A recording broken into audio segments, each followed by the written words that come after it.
starting a new project. So I just made this quick little thing on paint, and I'll show you what I'm going to do with this here in just a couple minutes. First thing we're going to do is get the paper cutter out, because, yeah, of course, everybody has one of these handy. That's a joke. If you don't, just, good old-fashioned pair of scissors, you can do the same thing. But I'll show you what I'm going to do here. Actually, I'm going to line these up on the edges, and then literally cut it down to match the wheel size. Okay, you can see I got my piece cut down to the size I needed, or I want.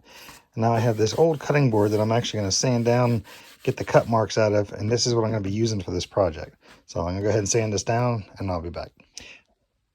Okay, this was hit with 80 grit, then I hit it again with just 150, and I'm going to leave it at that for now, because you can see there is a couple deeper scratches in, so I'm going to have to make sure I try to keep that area out of the workpiece I want to use. So I'm concentrating more of this area is where I'm going to be using.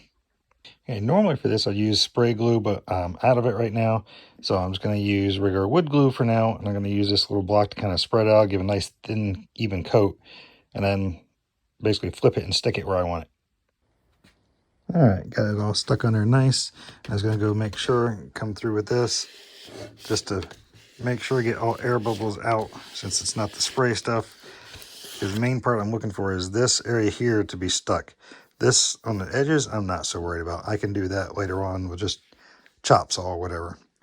So let me finish squeegeeing this out, and I'll be back.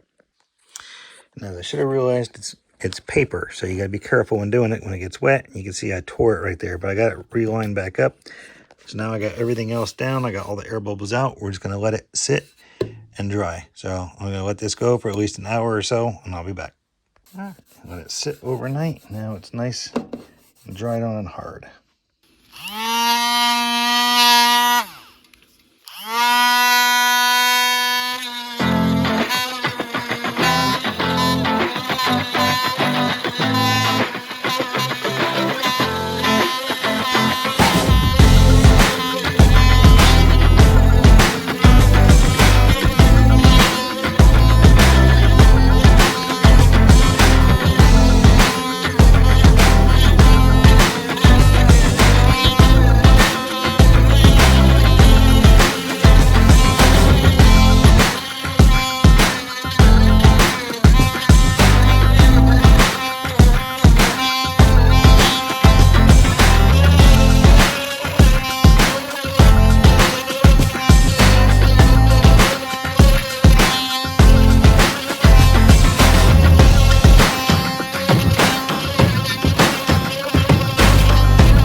And the nice thing is we're doing this by hand, so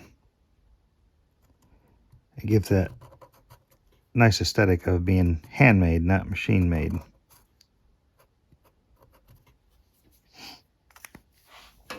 All right, now I got it all redarkened in the grooves. I'm gonna take it over to the belt sander and sand this off. All right, just wanted to show, in the sanding process here, you can see I still got more sanding to do, but you get an idea of what it looks like now. But I'm gonna continue sanding just to get this paper and everything cleaned back off. Okay, I finished sanding it with the 150 grit just to get the rest of the stuff off, and you can see now it actually looks pretty good. So I'm not going to take these all the way through. What I'm going to do now is actually I want to get some polyurethane, and I'm actually going to fill in these things to make this nice and smooth. So that way when it dries, it's going to be nice and smooth, and then we'll go ahead and cut out the shape that we want. All right, now we're going to start the process of using the polyurethane on it. But I only want to really fill in the grooves.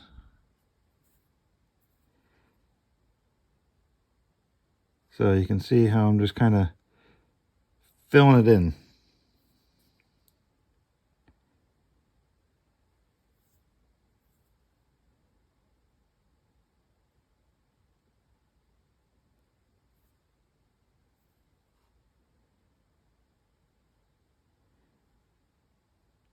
And any excess like that, I am going to do a little sand over this to make sure everything is off. But with this being filled in the grooves, when I sand over, it'll leave the remaining inside. So what I'm going to end up doing is staining this, and then the stain won't stick to the inside where the polyurethane is.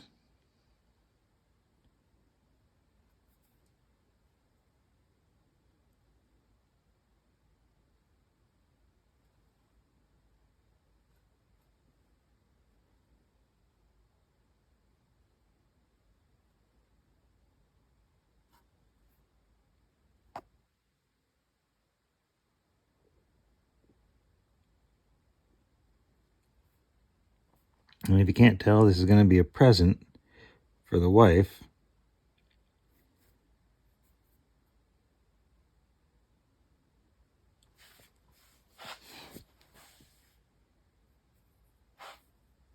And if I remember, I'm going to go ahead and speed this part up so that way you don't have to endure this. Because then once I get this filled in, I do have to let it dry.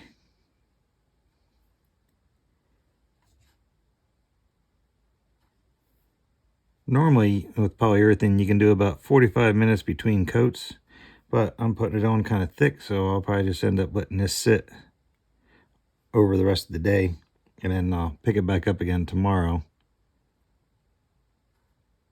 That way I can make sure it's thoroughly dry all the way through.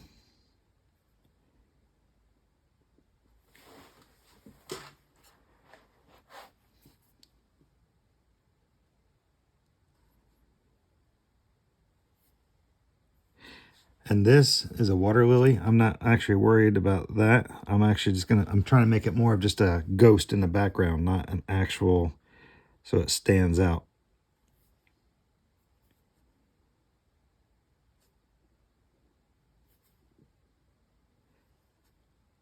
So basically the coloring that's on it right now is all there's going to be until it gets, even when it gets stained, that's what it's going to be.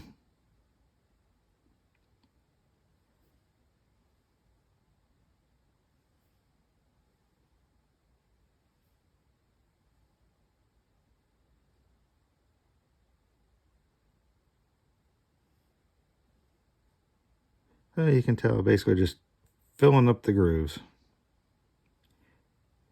And this is going to be a project over a couple of days, so it's not going to be a real quick overnight thing. Actually, I think that looks pretty good. Just in case you want to know what I'm using for in the grooves, this is what I have. So that's what's in there, and then we're going to let this sit here and dry. Like I said, this is going to be more of a ghosting thing. So that's going to be just like that. Here we are the next morning. You can see it all dried in, but we're gonna go ahead, we're gonna fill it up a couple more times today, try to get this flush. Filled up again. I guess I should have shown the technique to do this. Is basically I have a very fine brush, and first thing you do is take the wet bristles and kind of trace out where you want it to go. Then you get, like a overload the brush and get like a drop of it, and when you put that drop in, it'll follow wherever you put the water, so it helps fill in all the grooves. So hopefully, if I remember when I do the next round, I'll show it to you. All right, here to put another coat on, and I was going to show you what I was talking about before. So basically, I just get the brush wet and do the painting inside the groove. It doesn't take much. So now that I have that done, I can go ahead and get a gob of it, put that in there, and it will just fill in and follow the wet spots. So that way I can fill it up good. All right, and I'm gonna go ahead and do the rest, but I'm not gonna show you all of them. All right, another coat on, just like we were doing before. All right, here we are getting ready to start the third coat, because it's starting to fill up pretty nicely now. All right, and there's the third filling. I'll let that dry down in, and then we'll probably do a fourth and fifth. All right, next coat's on. Let this one dry now too. All right, got lots of coats in here. It's not completely flush, but I didn't want it completely flush. It has a little bit of a texture to it. It's pretty close. And I went ahead and printed another one of these out again so I could get my shape down on here. Now we're going to take this over there to the saw and cut my lines out. All right, you can see I got this cut out of the piece now, as it was, well, it was in there like that. So we have that cut out now. So now I'm just going to start with the sanding on this, because you can still see I'm not quite to my lines, but I got close, because I do want to put a little bit of a taper on that and the bottom. So we're going to go hit the sander over here, and I'll be back. All right, we got to get it cleaned up a little bit, but we have it. All edges have been done with the 150 grit. So now it's time to get some finer stuff. So I'm going to go to 220 and 400 for finishing here. All right, now we have it all sanded down to 400 grit. Now, when you're working with bamboo, be careful on these edges, because they like to splinter. So make sure you're using sharp tools and, good sandpaper for it. So we're all sanded down nice and smooth. Now we're going to go ahead and find what kind of stain we're going to use on this. All right, all of our countertops up there are Jacobean, so I don't want to use the same thing. So I think what I might do is actually try to find something that's going to contrast a little bit to stand out. So, possibly you might go with the blue, but I want to open this up and see what actual color it is, and I'll dig around in the back and see what else I have here. All right, since I'm going to be using this, the other one I found out was a green tint that I used on a staircase years ago. But here's my supplies for staining. That and literally a glove. So that way, literally, you take this and you would roll this up, and I use it as basically the rub-on method. I've always had good luck with that, and it usually doesn't come out blotchy or anything, so I'm going to stick with that. So I'm going to go ahead and get this stained up, and I'll show you when I'm done. All right, got the first coat on here. I think it's only going to be one coat, because I am going to put some poly on it also. I have some high gloss poly. I think it will look good on that. But just got to let this dry, and then I can flip it and do the other side. And since I actually use the rubbing on method, it won't take very long at all. I'll give it like about 30 minutes sitting, and it should be good to go. All right, it's been about 30 minutes. Flipped it over and did the other side. Now I was going to let this dry, and this will be the first side I put the polyurethane on. All right, I've decided against using the polyurethane, but what I am going to do is put these little felt pads on the bottom in the 5 corners, so that way this can work on the counter. And it's nothing special. I'm just using these. They're self-stick, and they're going to be going on there. Okay, I already got one put on here. We're going to go ahead and get the other ones put on. Now, as far as lining them up, I'm just going off of the corner point and then going straight out from that. And I'm coming in from that corner point about 1/4 of an inch. And this part I'm not really measuring to be exact, but close. I'm just trying to go wide so that way it gives a nice stable thing, because this is essentially going to be for putting hot pots on so it doesn't burn the counter.